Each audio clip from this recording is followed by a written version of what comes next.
extremely supportive. You know, the diaspora is now considered the sixth region of Africa under the AU. So they're organizing that now in terms of the modalities, how that will work. All of those things are being worked out. But, you know, I find that all of the African ambassadors here and all over the world, we work with the ambassadors in Washington as well, and they've been very, very embracing of what we're doing, very much so. As you know, we're endorsed by the African Union.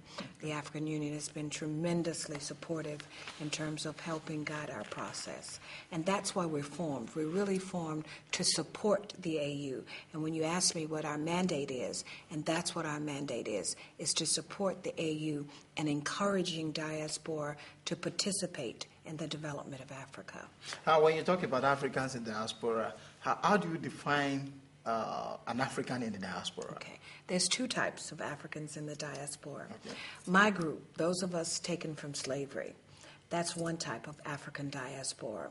Then another type of African diaspora would be Nigerians, Ghanaians, who migrate to Europe or America for study, work, or greener pastures. Okay. So those are the two types of diasporians that we're trying to reach. Now we're talking about those that were enslaved. Do they still have the mentality that, one time ago, my parents were enslaved by the white? Well, I think that we're getting over that. I mean, I think that particularly in America, we understand that we can't get stuck in that. We understand that we need to move forward. Yes, that's a reality of history, and that's something that needs to be dealt with and is being dealt with in various kinds of projects and programs. But we understand to move forward, we have to be all embracing, number one. Number two, we have an African oriented president, Barack Obama. So today, we understand that the progress that America has made and continuing to make. Well, when Obama came to Ghana the last time, this is the flag that was made when Obama visited Ghana, acquired by Obama from African Union Diaspora African Forum. When he came to Ghana, you played a very pivotal role. It was as if, is it because I think the wife, Michelle, visited your office. Well, she didn't. Let me tell you what happened with that, is that her father's name is on we have a Sankofa wall. Okay. The Sankofa wall is the wall that covers our mission. And it's for your ancestors, like my mother, my father, and my best friend. Their names are all on that wall. Mm-hmm. So traditionally now, those of us in the diaspora, when they come, they put the name of their ancestors there. Those that may not have had an opportunity to come to Africa, but their name is now in Africa. And Michelle Obama's father, his name was put on the wall while they were here. She cried. I mean, she was very, very touched, and certainly we took a picture, and she gave it to her mother, and so we are very, very pleased. We have on the wall too Bob Marley's name. We have Marcus Garvey's name on the wall, and so what happens is the ancestors will put their names on the wall. There's a saying there called, "We are the hopes and dreams of our ancestors," and that's what we are. We pray that we can do more than our ancestors have done in terms of helping with the development of Africa. Yeah, before we go back to the African in the diaspora as a mission, there is this belief that most women in power, in authority, appears to be bossy, proud, and at times you don't, you can't talk to them. How is Her Excellency Erika Bennett? Well, I would hope that I'm very approachable, and I would hope that I understand that just by the grace of God, it could be any of us at any time being homeless or any of that. I guess I grew up with a grandmother and a mother who taught us the value of you're not better than anybody.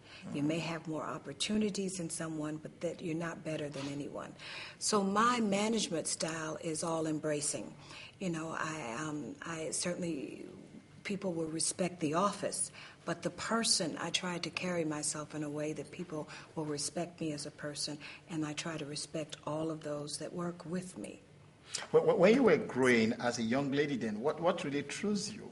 What are the things that you look up to and say, when I become this, I like to do this for my society or for my people? Well, again, my family, my mother was involved with the NAACP, and my mother was always very active and involved. So I guess I grew up with that spirit of giving back and sharing.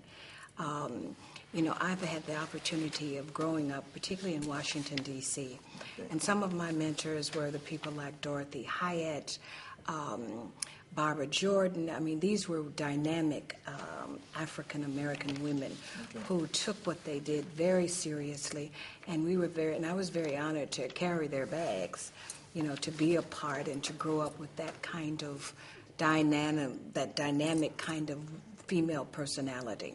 Those women were not hardcore Margaret Thatcher types.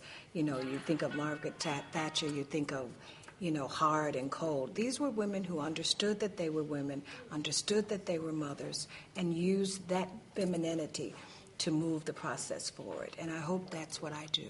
Now, you grew up in a society where everything is very free, and where crime, perhaps, is also high. When you talk about culture, in the aspect of moral, in Africa, we try to look at that area as something very serious, but when you go to developed world like America, Europe, you see them throw moral into the wind. And here is Her Excellency Ereka Bennett, still at your age, still this beautiful and charming. How did you cope then with some men coming your way saying they want you by all means, by all crook? Well, I mean, those are moral values, and I think you grow up with those. I think you grow up with a sense of who you are. I fortunately had a father that just absolutely adored me. I was his princess. Became his queen. So I grew up with that sense of self, and I grew up with a very good relationship with men. I'm the only girl. So I have all brothers. So I grew up knowing how to interact with men and how to carry myself as a woman and as a young girl. And so I think it's an inner kind of self. And when you know who you are and you feel good about yourself, that's how you carry yourself.